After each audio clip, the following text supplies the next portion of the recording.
এদিকে ফিক্সিংয়ে জড়িত থাকার সন্দেহে নাম আসায় বয়সভিত্তিক দল নির্বাচক মেহরাব হোসেন অপিকে বাধ্যতামূলক ছুটিতে পাঠিয়েছে ক্রিকেট বোর্ড। অপি বিপিএলে দুর্বার রাজশাহীর ম্যানেজার ছিলেন। অভিযুক্ত ক্রিকেটার, কোচ এবং কর্মকর্তাদের নাম প্রকাশ না করলেও বিচারের আগ পর্যন্ত তাদের ক্রিকেটের বাইরে রাখতে চায় বিসিবি। বিপিএল ফিক্সিং নিয়ে অনুসন্ধান কমিটির প্রতিবেদনে তোলপাড় উঠে এসেছে সন্দেহজনক ক্রিকেটার, কোচ, কর্মকর্তাদের নাম।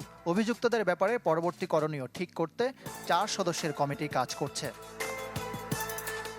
প্রমাণ হওয়ার আগ পর্যন্ত কাউকে দোষী বা নির্দোষ বলার সুযোগ নেই, কিন্তু যাদের নাম এসেছে তাদেরকে আপাতত ক্রিকেটের বাইরে রাখতে চায় বিসিবি। তেমনই একজন দুর্বার রাজশাহীর ম্যানেজার মেহরাব হোসেন অপি।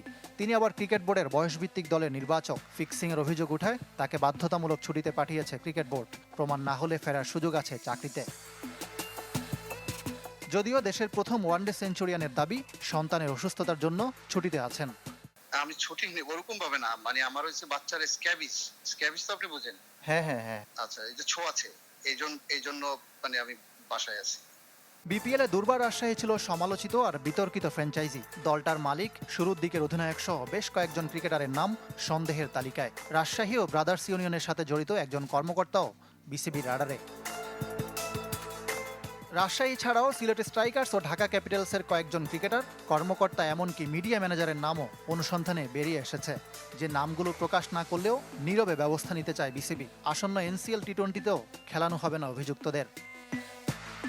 কিন্তু বিসিবি মনে করে নাম আসলেও সবাই হয়তো দোষী নন। দুর্নীতি দমন ইউনিটের পরামর্শক অ্যালেক্স মার্শালের দেখানো পথে তদন্ত করে দোষীদের শাস্তি দেওয়া হবে। আইসিসির থেকে এরকম একটার পর একটা এই রিপোর্ট করবে, তারপরেও ধরুন ওইখানে ফার্দার ইনভেস্টিগেশন হবে। এটা তো কনফিডেন্সিয়াল রিপোর্ট, পাবলিকলি সবাই পাওয়া যায়। এই জন্যে এই কমিটিকে দেওয়া হয়েছে, তারা এটাকে পড়ে, even I have not seen the report, so তাকে তারা পড়ে তারা একটা উপনীত হবে। তবে ফিক্সিং বন্ধে প্রতিরোধের চেয়ে প্রতিকারে গুরুত্ব দিচ্ছে ক্রিকেট বোর্ড। ইকরাম হোসাইন, চ্যানেল 24, ঢাকা।